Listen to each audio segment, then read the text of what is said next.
In today's video, I'm going to compare the Fuji X-T5 versus the Fuji X100VI. If you're struggling to pick between these two cameras as an everyday camera, maybe a travel camera, or even for street photography, then stick around because I'm going to go through the two cameras, the benefits of each, and which one ultimately that you should choose. With the X100VI being pretty much unavailable everywhere at the moment, a lot of people might be looking at the X-T5 as an alternative, but they're very similar in a lot of ways. They both have these lovely external dials.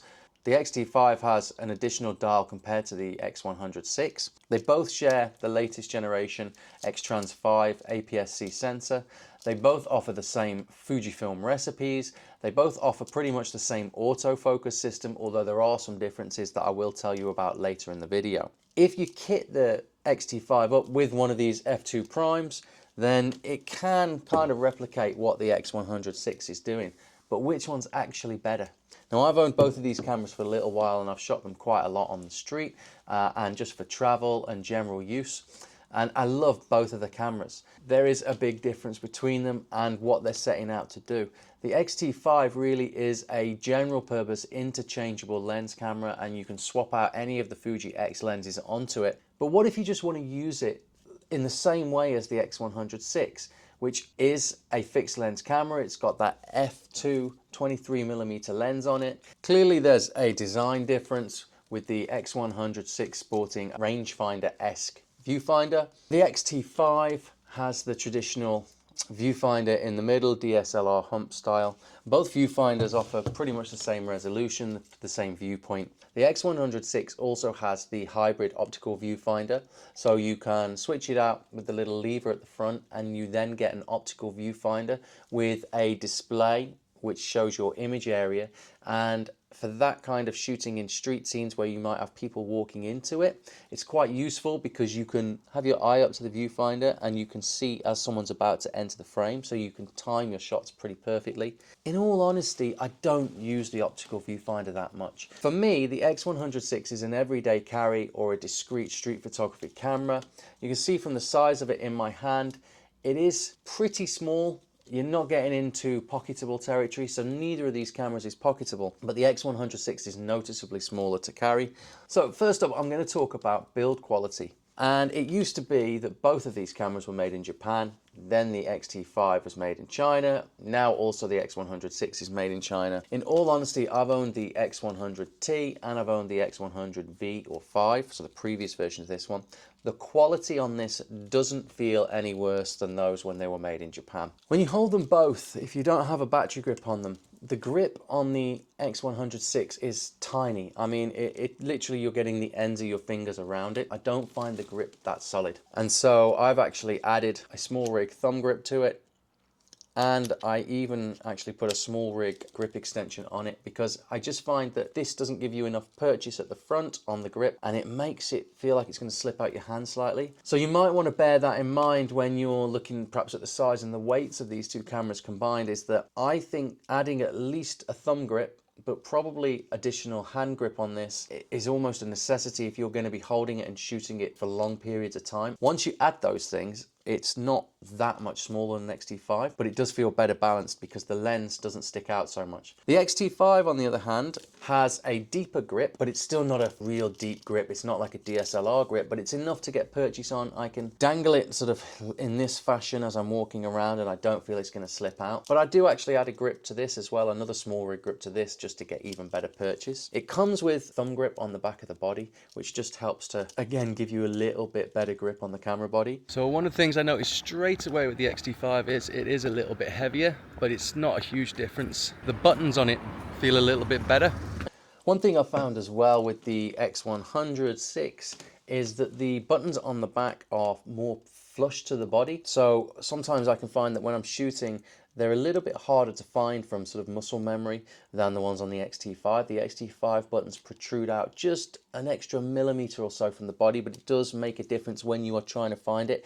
Particularly the Q menu button on the X-T5 is pretty awkward to find when you are shooting with the camera to your eye and then you're trying to change menu options. It also has a slightly different setup on top with a smaller exposure compensation dial, which is, once you put the thumb grip on, is a little bit awkward to reach. But even without the thumb grip on, it's just not quite as easy to change the exposure compensation as it is on the X-T5's larger exposure compensation dial. The X100VI comes with a dedicated shutter dial. It's nice and stiff, but it's not a locking dial as opposed to the ones that you find on the X-T5. Then integrated into the shutter speed dial with the X100VI is your ISO. If you're shooting, it's easier to change the ISO using the X100's method because you can do it all with your right hand, whereas the ISO dial on the X-T5 is on the left hand side, so you've actually got to then start bringing up another hand to change the ISO settings. The X100VI has gone for minimal buttons. There's no D-pad, there's no direction pad on the back, which means that you do lose some of those custom functions that you can set up on the D-pad. You also have, with the X100VI, the ability to add some custom functions to the focus ring when you're in autofocus modes, but they are limited. It's limited to about 3 options. And so actually what I've found as well when I'm putting it in and out of the bag is that that is just too easy to knock and twist. And so I've actually turned it off on mine. The X-T5, on the other hand, does have an additional function button here, which you can customize as you like. It has the one on the top, the same as the X100VI. You also have the D-pad, so you can set up another 4 custom functions there. But when you look at the rear LCD screen on the X100VI, you almost would think it wasn't tiltable at all. It looks so flush to the camera body, and it's so thin compared to the one on the X-T5. It looks much nicer than the one on the X-T5 in terms of just, you know, aesthetics. It does, however, only 2-way tilt, so you can tilt it up for shooting at the hip, and you can tilt it down for shooting above your head. The X-T5 is a 3-way tilt, which is a really good design. So you have the same up-down tilt, but you can also tilt it for portraits, and you could even put it above your head for portraits like this. So it is a little bit more flexible. It's a bit more usable. It just means getting the shots a little bit easier with the X-T5. So the X-T5 is set up to be able to operate just a little bit more quickly, I think. I think it shows, for me, the X-T5 is set up as a more general purpose camera. You've got a few more function buttons. You've also got dual SD card slots, whereas you've only got a single SD card slot on the X100VI. It also has the better, larger, newer battery, the NPW235, as opposed to the smaller NPW126S, I think it is, in the X100VI. But battery life, in all honesty, I've not found bad on the X100VI at all. I can shoot most of a day on one battery. Everything just feels slightly quicker on the X-T5, but it's pretty much in the same ballpark. But for instance, this 50mm f2 that I'm going to shoot some details on now, it's silent to focus, whereas the X100VI lens isn't. On the X100VI, I can still hear the focus motors rattling in and out, the same as they've always done on all the X100 series. And the X100 is quick as the X-T5 to focus, but that sound makes it feel slower because you can hear it hunting.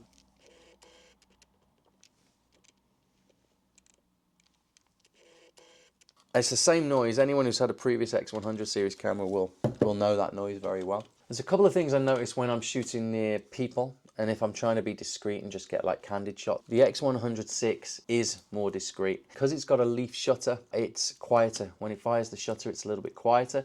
Yeah, you can put them both into silent, but then you're relying on the electronic shutter. So this is definitely more compact, slightly smaller.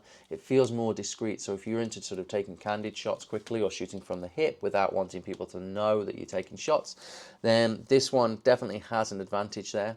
The leaf shutter as well means that it's got flash sync speeds up to 1/2000th of a second. With the built-in little flash that it's got there, it's surprisingly good for adding a little bit of fill flash. It's also got built-in internal ND filter. So it's got a 4-stop ND filter. That means that you can shoot wide open in brighter situations. So it's got a few situations and a few little tricks up its sleeve that you just can't do on the X-T5. What I love about the X100VI is the simplicity.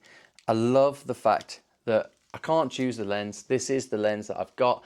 It does everything I need for an everyday camera. And as I get older, I appreciate simple things in life more. I appreciate not having to make the decision of what lens I'm going to use. And I like working with constraints. And this fixed lens camera is a constraint, but it's a good one in my opinion. And it's something that I really enjoy shooting. If you are of the same mentality as me and you like simple things and you like just to simplify your workflow and you just want a camera to grab and go and make pictures with what you've got, the X100VI is incredible. I love it. But saying that, I would have to recommend the X-T5 over the X100VI for the vast majority of people.